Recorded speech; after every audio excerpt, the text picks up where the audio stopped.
शेखर और सुरभि की शादी को लगभग 12 साल हो गए थे। उनका एक बेटा था जिसका नाम था अधर्व। अधर्व अभी सिर्फ 10 साल का था, लेकिन बचपन से ही वो अपनी मम्मी और पापा को सिर्फ झगड़ते हुए देख रहा था।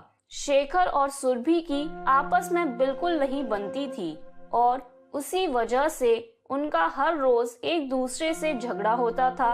अधर्व का पूरा बचपन अपनी मम्मी और पापा की लड़ाई देखते हुए बीत रहा था।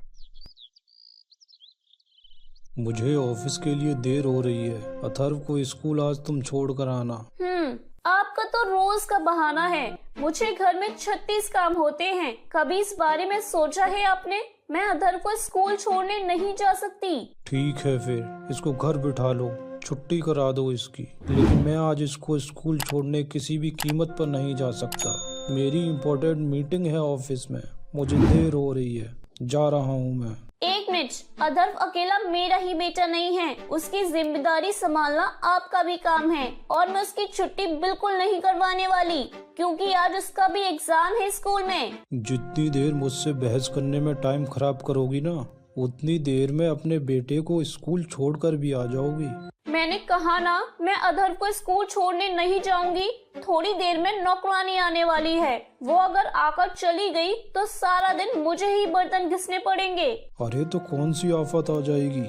एक दिन अगर घर का काम खुद कर लोगी तो पहाड़ नहीं टूट जाएगा। तुम तो ऐसे कह रही हो जैसे मैं रोज घर का काम करती ही नहीं। तुम ऑफिस से आकर खाना बनाते हो ना रोज। मम्मी पापा, आप दोनों मेरी वजह से झगड़ा मत कीजिए। मैं अकेले ही स्कूल चला जाता हूँ। देखा, थोड़ी तो शर्म करो। तुम्हारा बेटा अकेला स्कूल जाने को तैयार है, लेकिन तुम नहीं सुधरने वाले। तुम्हारे जैसी औरत से शादी करके मैंने अपनी जिंदगी खराब कर ली। चलो आओ बेटा, मैं तुम्हें स्कूल छोड़ते हुए जाता हूँ।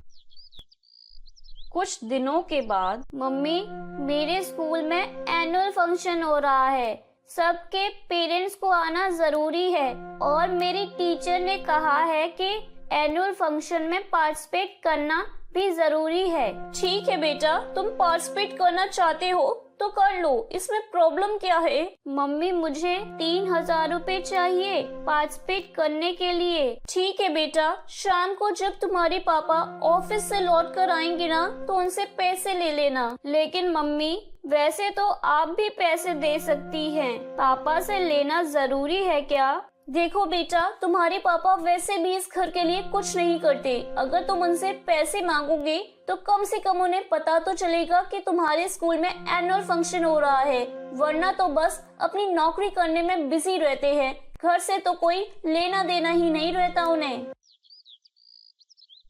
शाम के वक्त, पापा, मेरे स्कूल में एनुअल फंक्शन है और उसमें पार्टिसिपेट करने के लिए मुझे 3000 रुपए चाहिए। 3000 के लिए शाम तक इंतजार करने की क्या जरूरत थी? तुम अपनी मम्मी से भी तो ले सकते थे। मैंने ही कहा था इसे। अगर सब कुछ मैं ही करती रहूंगी तो तुम्हें कब अपने बच्चे की जिम्मेदारी का एहसास होगा? अथर्व को एनुअल फंक्शन के लिए 3000 देने में कौन सी जिम्मेदारी पूरी हो जाएगी? तुम्हें याद तो रहेगा कि बच्चे के एनुअल फंक्शन में जाना है। याद है, पिछली बार तो तुम पहुँचे ही नहीं थे।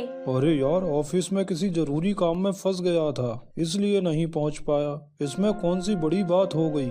अगर बड़ी बात नहीं है तो तुम्हें बच्चा पैदा करना ही नहीं चाहिए था। सब कुछ क्या मेरे ऊपर ही छोड़ दिया है तुमने? कमाल करती हो तुम। बच्चा हम दोनों का है, मेरे अकेले का नहीं। वही तो मैं तुम्हें समझाना चाहती हूँ कि बच्चा हम दोनों का है, मेरे अकेले का नहीं। और इसलिए मेहरबानी करके इसके एनुअल फंक्शन में वक्त पर पहुँच जाना। मैं कोशिश करूँगा। अरे कोशिश तो तुम हर बार करती हो। मुझे तो पूरा शक है कि तुम आना ही नहीं चाहते। तुम्हें जैसा ठीक लगता है वैसा समझो।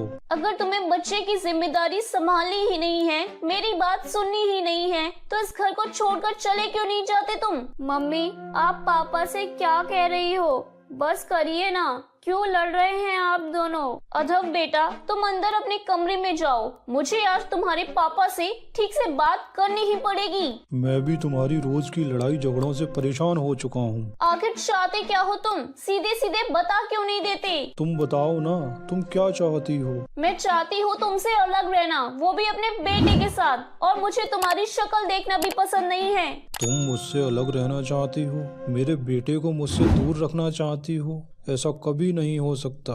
मैं कोर्ट में केस कर दूंगा अपने बेटे की कस्टडी के लिए। तुम्हें जो करना है करो, लेकिन अब मैं तुमसे अलग रहना चाहती हूँ। तुम्हारे साथ रहना मेरे लिए नामुमकिन है। और फिर कुछ ही दिनों में सुरभि और शेखर का तलाक हो जाता है। तलाक के बाद सुरभि अपने बेटे के साथ अलग घर में रहने लगती है। मम्मी, मेरे सारे दोस्तों की मम्मी पापा एक साथ रहते हैं। उनकी सबकी अपनी फैमिली है।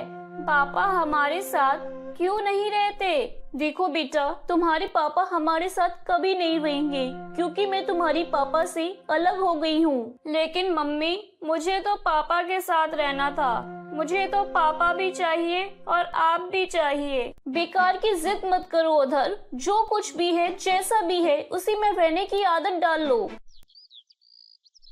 कुछ दिनों के बाद सुरभि को अधर्व की टीचर ने स्कूल में बुलाया। सुरभि जी, मुझे आपसे बहुत जरूरी बात करनी थी अधर्व के बारे में। जी बताइए ना, क्या बात है? अधर्व ने कुछ बदमाशी की क्या? वही तो मैं आपसे पूछना चाहती हूँ। अधर्व पहले बहुत अलग था।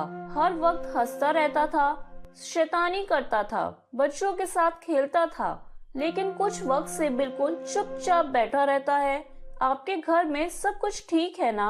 वो क्या है ना, मेरा और अधर्व के पापा का कुछ ही दिन पहले डिवोर्स हो गया है। शायद इसी की वजह से। ये तो अधर्व के लिए ठीक नहीं हुआ। वो बच्चा बहुत गुमसुम हो गया है। और जानती हैं, कल तो उसने एक बच्चे के साथ मार पिटाई भी की। लेकिन मैंने उसकी शिकायत आपसे इसलिए नहीं की क्योंकि मैं पहले वजह जानना चाहती थी। मैं समझ सकती हूँ वो क्या है ना, अभी घर का माहौल कुछ ठीक नहीं है। लेकिन क्यों? अब क्या बात है? अधर्व के पापा ने अधर्व की कस्टडी का केस किया था। वो चाहते थे कि अधर्व उनके साथ रहे। तो अभी कैसा चल रहा है? सब कुछ फाइनल हो चुका है सुरभि जी। अधर्व की कस्टडी तो मुझे मिल गई है, लेकिन इस केस के दौरान अधर्व बहुत डिस्टर्ब हो गया था और शायद उसी का बहुत बुरा असर पड़ा है अधर्व पर। लेकिन सुरभि जी, वो बहुत परेशान है। आपको उससे बात करनी चाहिए।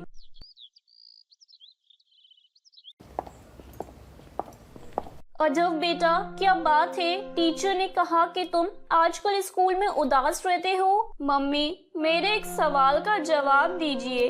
क्या पापा से अलग रहना जरूरी था? मुझे पापा की बहुत याद आती है। बेटा, तुम जानते हो ना, तुम्हारे पापा मुझसे रोज झगड़ा करते थे। मैं उनके साथ नहीं रह सकती थी। लेकिन मम्मी और पापा, आप दोनों में इतना झगड़ा होता ही क्यों था? दूसरे बच्चों के मम्मी पापा तो बहुत प्यार से रहते हैं। अधर्व, तुम आजकल कितने सवाल करने लगे हो। बेटा, अपने आप को खुश रखने की कोशिश करो। कैसे खुश रहूं मम्मी? हम कहीं मॉल में भी घूमने जाते हैं तो आप और मैं अकेले होते हैं। मुझे मेरे पापा भी चाहिए ना। धीरे धीरे वक्त बीतता जाता है और अधर्व 20 साल का हो जाता है। 10 साल बाद, मम्मी, आज मैं पापा से मिलने जा रहा हूँ। मेरी उनसे फोन पर बात हुई थी। कुछ दिनों से देख रही हूँ अधर्व, तुम अपने पापा से कुछ ज्यादा ही मिलने लगे हो। आखिर बात क्या है? इतने साल अपने पापा से दूर रहा और अब जब पता चला कि वो इसी शहर में है तो मेरा मन किया, इसलिए मिलने जा रहा हूँ। इसमें प्रॉब्लम क्या है? ठीक है, जो सही लगे वो करो। वैसे भी तुम अब बड़े हो गए हो। अब मैं तुम पर कोई जोर जबरदस्ती नहीं चला सकती।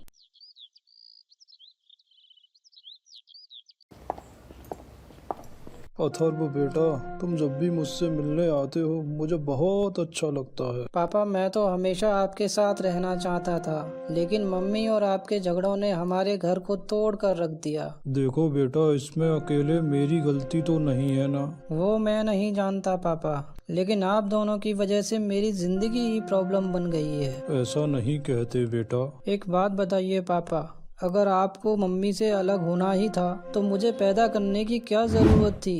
एक बच्चे को जन्म देने से पहले कम से कम आप लोगों को सोचना चाहिए था कि उसकी जिम्मेदारी आप दोनों को मिलकर उठानी है। लेकिन शुरुआत में सब कुछ ठीक था अतर बेटा। तुम्हारी मम्मी और मेरे इतने झगड़े नहीं हुआ करते थे। तो पापा, मेरे होने के बाद आप लोगों को थोड़ा ध्यान तो रखना चाहिए था ना।